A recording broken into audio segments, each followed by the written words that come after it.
இன்றைய அனுதின தியானத்துக்கான தலைப்பு word shines in darkness to light the world. Word shines in darkness to light the world. இங்கே உலகத்தை வெளிச்சமாக்கும்படியான வார்த்தை இந்த இருளிலிருந்து பிரகாசிக்க செய்கிறதாய் வார்த்தையாய் இருக்கிறது. 2 பேதுரு 1:19 சொல்லுகிறது.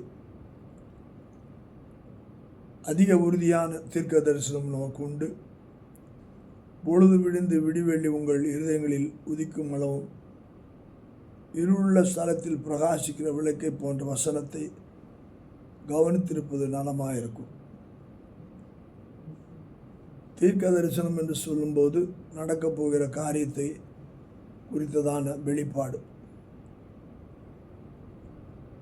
உறுதியான வெளிப்பாடு என்ன என்றால்,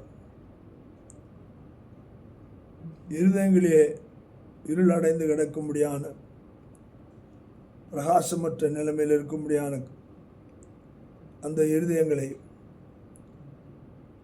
பிரகாசிக்க செய்யும்படியாக ஒரு காலையிலே எழும்பும்படியான விடிவெள்ளியை போன்ற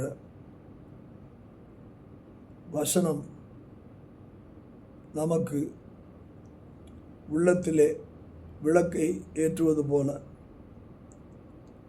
இருக்கிறது. அதை நாம் எப்பொழுதும் கவனித்து கொண்டிருக்க வேண்டும். நம்முடைய வாழ்க்கையிலே இருள் நம்மை சூழ்ந்திருக்கிறது. அந்த இருள் நம்மை பற்றி கொள்ளாதபடிக்கு, அந்த இருள் நம்மை விட்டு விலகி இருக்க அந்த விடிவெள்ளி நட்சத்திரமாகிய வசனமாகிய அந்த வெளிச்சம் நம்முடைய இருதயங்களிலே எப்பொழுதெல்லாம் நிரம்பி இருக்கிறதோ அப்பொழுதெல்லாம் நாம் இருளை விட்டு விலகி இருப்போம். நாம் பிரகாசத்தில் மகிழ்வோம். அப்படிப்பட்ட கிருபை தேவன் நமக்கு அவருடைய வார்த்தையினாலே தந்திருக்கிறார். வெளிச்சத்திலே இருப்போம், இருளை களைவோம். கர்த்தர் நம்மை வழி நடத்துவார்.